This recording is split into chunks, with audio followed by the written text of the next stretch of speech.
کلمه ده چې خوارجو به په دې باندې د حضرت علي او د حضرت معاویه کفر ثابتو. حضرت علی رضی الله عنه به د جمعې په ورځ باندې لګیاو تقریر به کو په منبر باندې.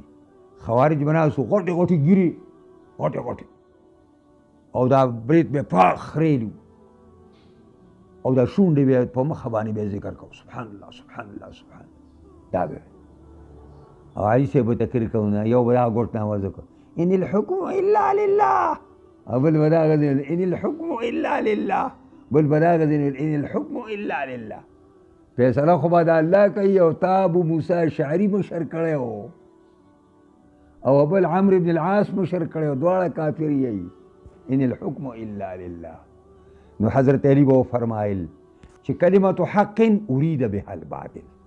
دا ان الحكم الا الله د قرآن ټکی دا حق کلمه ده، خو د دې چې اراده کړې ده خوارجو په دې باندې څه اراده کوي غلط دي چې زما کفر دی د معاویه کفر دی. پیږی پرې خبرو کنه ان الحكم الا لله. چا ورته ویلې چې دا خوارج کافر دي؟ ویل نه دا کافر نه دي، دا کافر دي. ویل دوی خو د اور نه را تښتېدلي دي، نو څنګه کافر دي؟ نو بیا ویل منافقان به نو. ویل نه منافقان هم نه دي، ځکه منافقانو باره کې الله وایي ولا یذکرون الله الا قلیلا. منافقان خدای ډېر کم یادوي او د دوی شونډې رپېږي شپه ورځ په ذکر باندې. یعنې خوارج داسې خلک وو چې علي صاحب وایي کافر نه دي او منافقان هم نه دي. نو بیا څه دي؟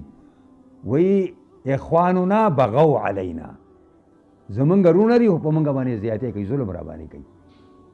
اخواننا بغوا علینا، دا نه چې د کفر فتوا ور پیدا هندوستان کې څوک مه پرېږده او هلته څه په سعودي کې ناست دي دا تیارې خوري، دا هغه ځای نه په پاکستان کې فتوې کوي. هلکه دلته لنډه په محمد باندې فتوا ولې نه کوي چې 2000 دغه سازې کړې سلیماګانې سازې کړې؟ دلته یې ولې نه کوي چې ته دلته په پاکستان کې چا خوب لیدلی ته پرې دغه ځای نه فتوا د کفر راولېږي؟ دې لپاره ته نرې پاکستان دپاره نرې په سعودي کې چې کوم دی دا یا دغه دا وایي کور کې دغه دی وایي خامار دی او بار چې کوم دی ګیدړ دی، دا هغه شی نه دي. هلته رباندې هغه لوبې شروع کړي دي او د جینکو او د هلکانو ډانسونه په بازارونو کې کوي، هغه ته هغې نه ستا سترګې پناه دي، خو په پاکستان باندې نظر لګېدلی دی. یو مصیبت نه دی، چا کم چا نه به ګیله کې، د چا نه به ګیله کې. دا دین یې وشرموده چې دا د علم په جامه کې دي خلک